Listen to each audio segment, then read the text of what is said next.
আজকের আলোচনায় আমরা আলোচনা করব ধম্মপদের মার্গ বজ্ঞ অধ্যায় নিয়ে। এই অধ্যায়টিকে নিয়ে আধ্যাত্মিক ও দার্শনিক বিশ্লেষণ করব বর্তমান জীবনের উদাহরণ সহ। মার্গ বজ্ঞ অর্থ হলো পথ সম্পর্কিত অধ্যায়। এখানে গৌতম বুদ্ধ দেখিয়েছেন মুক্তির পথ একটাই, সেটি হলো অষ্টাঙ্গিনী মার্গ।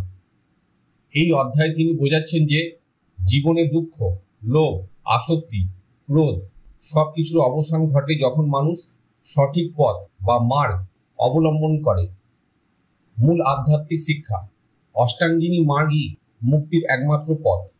সম্যক দৃষ্টি মানে সঠিক দৃষ্টিভঙ্গি, সম্যক সংকল্প মানে সঠিক চিন্তা, সম্যক বাক্য মানে সঠিক কথা, সম্যক কর্ম মানে সঠিক কাজ, সম্যক আজীবিকা মানে সঠিক জীবিকা, সম্যক ব্যায়াম সঠিক প্রচেষ্টা, সম্যক স্মৃতি সঠিক সচেতনতা, সম্যক সমাধি সঠিক ধ্যান। আধ্যাত্মিকভাবে এই পথই দুঃখ থেকে মুক্তি এনে দেয় এবং আত্মাকে পরিশুদ্ধ করে। অন্য পথ বিভ্রান্তি সৃষ্টি করে। ভোগবিলাস, লোভ, ক্ষমতার মোহ এগুলো মানুষকে আরো দুঃখী করে।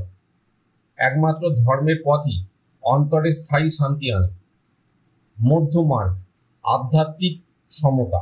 অতিরিক্ত লোভ, অতিরিক্ত ভোগ ও অতিরিক্ত কষ্ট দুই ভুল। আধ্যাত্মিক পথ হলো ভারসাম্যের পথ।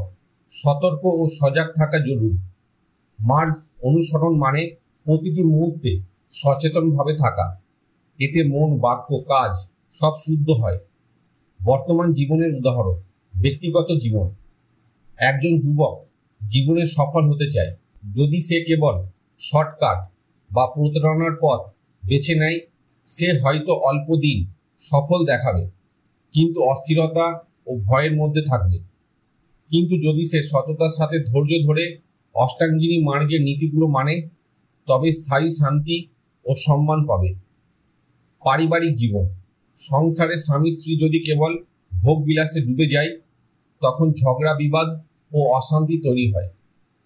কিন্তু যদি তারা মধ্যপথে থেকে সহমর্মিতা ও সত্যের ভিত্তিতে সংসার চালায়, তবে সম্পর্ক দীর্ঘস্থায়ী হয়।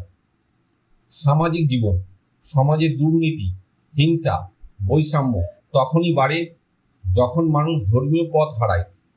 কিন্তু যদি মানুষ সঠিক কর্ম, সঠিক বাক্য আর সঠিক জীবিকার পথে চলে, সমাজে ন্যায় ও শান্তি প্রতিষ্ঠিত হয়। আত্মিক জীবন। অষ্টাঙ্গিনী মার্গ অনুশীলনকারী কেবল ভেতর থেকে শান্ত হয়। তার মধ্যে আর অহংকার বা ভয় কাজ করে না। সে বুঝতে পারে আসল মুক্তি বাইরের বস্তুতে নয়, বরং নিজের অন্তরে।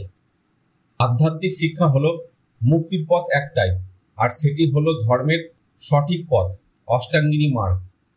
এই পথ আমাদের লোভ, আসক্তি, ক্রোধ থেকে মুক্ত করে এবং অন্তরে এক অনন্য শান্তি এনে দেয়। ধম্মপদ মার্গ বজ্ঞ দার্শনিক দৃষ্টিকোণ থেকে বিশ্লেষণ। মার্গ বজ্ঞ শব্দের অর্থ হলো পথ সম্পর্কিত অধ্যায়। গৌতম বুদ্ধ এখানে দেখিয়েছেন যে মানুষের জীবনের আসল উদ্দেশ্য হলো দুঃখ থেকে মুক্তি, আর সেই দুঃখের পথ একটাই, অষ্টাঙ্গিনী মার্গ। দর্শনের দৃষ্টিতে এটি মানুষের জীবন ও অস্তিত্বকে বোঝার জন্য একটি যৌক্তিক পথ। মূল দার্শনিক শিক্ষা: অস্তিত্ব ও দুঃখের সম্পর্ক। দর্শনে বলা হয় জীবন মানেই পরিবর্তন ও অনিত্যতা। এই অনিত্যতার কারণে মানুষ আসক্ত হয়, আর আসক্তি থেকেই জন্মায় দুঃখ। তাই দুঃখের কারণ জানতে হলে দার্শনিকভাবে দেখতে হবে আমি বা আমার বলে কিছু নেই, সবকিছুই ক্ষণস্থায়ী। অষ্টাঙ্গিনী মার্গ যৌক্তিক সমাধান। বুদ্ধ দেখিয়েছেন মুক্তির জন্য কোনো অলৌকিক শান্তি নয়, বরং সচেতন ও যুক্তিসঙ্গত জীবনযাপন দরকার। সম্যক দৃষ্টি থেকে সম্যক সমাধি পর্যন্ত প্রতিটি ধাপই একটি দার্শনিক যুক্তি বহন করে, যেখানে মানুষ নিজের মন ও আচরণকে শুদ্ধ করে। মধ্যমার্গ সমতার দর্শন। অতিভোগ বা অতি ত্যাগ দুই ভুল। দর্শন এখানে এক ভারসাম্যপূর্ণ পথের কথা বলে, যেখানে জ্ঞান, নৈতিকতা ও ধ্যান একসাথে চলে। শর্টকাট নয়, পথই আসল সত্য। দার্শনিকভাবে জীবন হলো একটি যাত্রা, আর যাত্রার আসল মানে পথ চলাতেই। যে মানুষ সঠিক পথে চলে সে ধীরে ধীরে নিজেকে ও বিশ্বকে গভীরভাবে জানতে পারে। বর্তমান জীবনের উদাহরণ, ব্যক্তিগত জীবন। একজন ছাত্র যদি শুধু শর্টকাটে পাস করার চেষ্টা করে কিছুদিন সফল হতে পারে, কিন্তু জ্ঞানের আসল মূল্য পাবে না। কিন্তু যদি সে ধৈর্য ধরে পড়াশোনা করে বা অষ্টাঙ্গিনী মার্গের মতো সঠিক পদ্ধতিতে, তবে স্থায়ী জ্ঞান ও আত্মবিশ্বাস অর্জন করবে। পারিবারিক জীবন, সংসারে যদি স্বামী স্ত্রী একে অপরকে বোঝার পরিবর্তে কেবল ভোগবিলাস ও দোষারোপে সময় কাটায়, তবে অশান্তি বাড়বে। কিন্তু যদি তারা সম্যক বাক্য বা সত্য কথা ও সম্যক কর্ম বা সঠিক আচরণ অনুসরণ করে, তবে সম্পর্ক দার্শনিকভাবে আরও স্থায়ী ও গভীর হবে। সামাজিক জীবন, সমাজে দুর্নীতি, লোভ ও হিংসা তখনই বাড়ে যখন মানুষ ভুল পথে হাঁটে। যদি নাগরিকরা সত্য, ন্যায় ও সহমর্মিতা অনুসারে চলে, তবে সমাজে ন্যায় বিচার ও শান্তি প্রতিষ্ঠা পায়।